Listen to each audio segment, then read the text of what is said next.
exactly as it sounds. We're making a box and then we're kicking. Okay, so we're going to start feet in parallel, hip width apart, soften the knees, and we're going to bend them slightly more this time.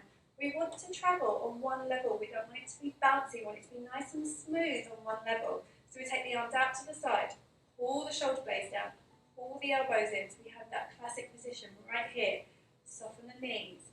We step back on the right foot, straight back.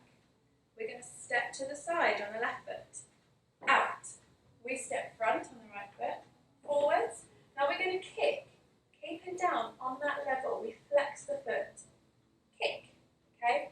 Not too high, just out wherever is comfortable. We don't want to see this hitch in here. We want to see nice and controlled out. So it could be nice and low, or if you've got the flexibility and the control, whack it up there. But for now, let's keep it nice and low. We take it straight back behind you. We go back, side, front, kick, back, side, front,